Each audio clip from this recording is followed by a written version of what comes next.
Alright, so this is my tear down of the Bose True Wireless Soundsport earbuds.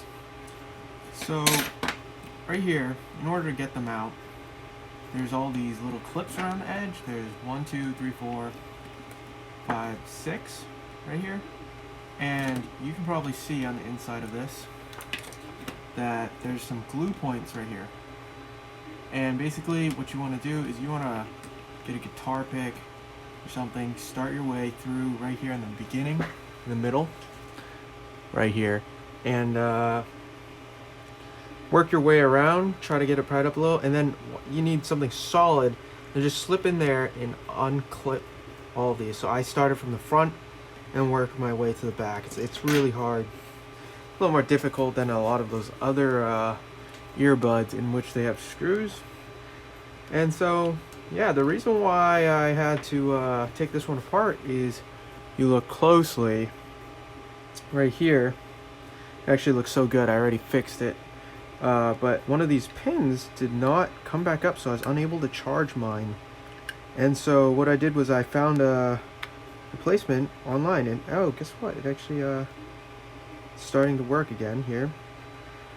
But I got one of these pogo pins off DigiKey right here, and replaced it. So the way I got it out was I took it apart, unclipped this ribbon cable here, and pretty much got a soldering iron, took away the epoxy. You can see on the right side here that there's a little bit of epoxy in there. It's a little hidden. See that with the light right there. So I had to take that off. And yeah, heat worked really well for that.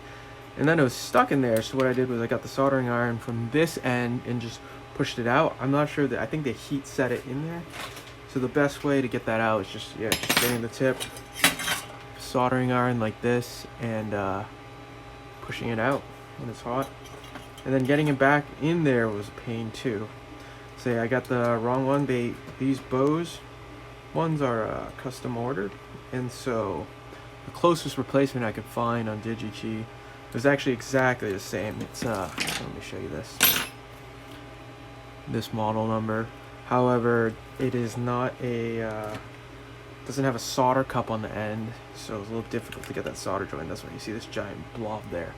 I'd recommend probably sizing it up. All that really matters with this is just that your travel distance is about the same. So yeah, and the reason why this happened, I'd say, is pretty annoying, is that these pogo pins, when you close it, you close your headphone case, these earbuds, they don't actually like sit in there perfectly. They kind of rely on this silicone top part here to push it, to align it. So that's the main reason why it broke in the first place, which is, in my opinion, is very poor design here. These pogo pins are pretty standard. I personally didn't really like them, but because of that, the fact that it got stuck. And this one here that I replaced, it's also a little stuck. Gotta put some WD-40, get it going. But if you look at, this is a cheaper one, it's called a Dudios. You can see that the pogo pins are really inset there.